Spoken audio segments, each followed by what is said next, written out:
গত ২রা এপ্রিল লোকসভায় ওয়াকফ বিল উত্থাপন করা হয়। দীর্ঘ চর্চার পর এই বিলটি লোকসভায় পাশ হয়। গতকাল অর্থাৎ ৩ এপ্রিল এই বিলটি উচ্চ কক্ষ তথা রাজ্যসভায় পেশ করা হয়। রাজ্যসভাতেও দীর্ঘ আলোচনার পর এই বিলটি পাশ হয়। ওয়াকফ বিল পাশ হওয়ায় প্রধানমন্ত্রী নরেন্দ্র মোদীকে ধন্যবাদ জানিয়েছেন রাজ্যের রাজ্যসভার সাংসদ তথা প্রদেশ বিজেপির সভাপতি রাজীব ভট্টাচার্য। সাংসদ জানান, প্রধানমন্ত্রী নরেন্দ্র মোদী বিকশিত ভারত ও সমাজের প্রতিটি অংশের জনগণের কথা চিন্তা করেন। এই বিল পাশ হওয়ার ফলে গরিব অংশের মুসলিম সম্প্রদায়ের মানুষ বিশেষভাবে উপকৃত হবেন। যারা বিভিন্নভাবে বঞ্চিত হয়েছেন তাদের প্রতিও ন্যায় বিচার পাওয়ার রাস্তা হয়েছে এই বিল পাশের মাধ্যমে। এই বিল পাশের জন্য ভারতীয় জনতা পার্টির রাষ্ট্রীয় সভাপতি জেপি নাড্ডা এবং কেন্দ্রীয় স্বরাষ্ট্রমন্ত্রী অমিত শাহকেও ধন্যবাদ এবং শুভেচ্ছা জানান রাজ্যের রাজ্যসভার সাংসদ তথা বিজেপির রাজ্য সভাপতি রাজীব ভট্টাচার্য। নমস্কার।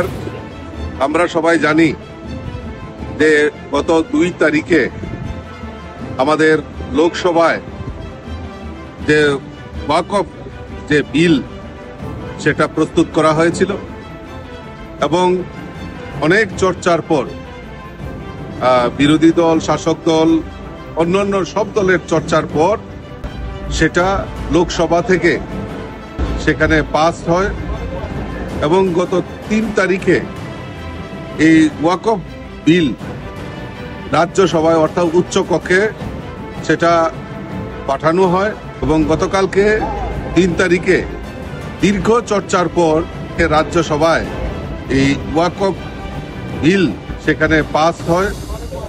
আমি ধন্যবাদ জানাই আমাদের দেশের যশস্বী প্রধানমন্ত্রী নরেন্দ্র মোদীজি, যে মোদীজির যে সংকল্প, যে বিকশিত ভারত এবং সমাজের প্রত্যেকটা অংশের মানুষের ডেভেলপমেন্টের কথা যে চিন্তা ভাবনা করছেন, আজকে এই ওয়াকফ বিল অনুমোদনের ফলে সেখানে আমাদের যারা মানে গরিব অংশের মুসলিম সম্প্রদায়ের যারা দীর্ঘদিন ধরে বঞ্চিত ছিল, সেখানে মহিলা বলুন এবং সেখানে মুসলিম সম্প্রদায়ের অনেক যারা গরিব অংশের মানুষ, তাতে তারা উপকৃত হবেন এবং যারা বঞ্চিত হয়েছেন তাদের প্রতি ন্যায় বিচার পাওয়ার যে রাস্তা সেটা হয়েছে। তার জন্য আমি দেশের যশস্বী প্রধানমন্ত্রী নরেন্দ্র মোদীজি, আমাদের রাষ্ট্রীয় সভাপতি আদরণীয় জেপি নাড্ডাজি এবং আমাদের গৃহমন্ত্রী শ্রী অমিত ভাই শাহজিকে অনেক অনেক ধন্যবাদ এবং অনেক অনেক শুভেচ্ছা জানাচ্ছি। প্রসঙ্গত উল্লেখ্য যে ওয়াকফ সংশোধনী বিল সংসদের উচ্চ কক্ষ তথা রাজ্যসভায় পেশ করা হলে তা নিয়ে বিস্তারিত আলোচনা হয়। প্রায় ১২ ঘন্টা ধরে চলে আলোচনা।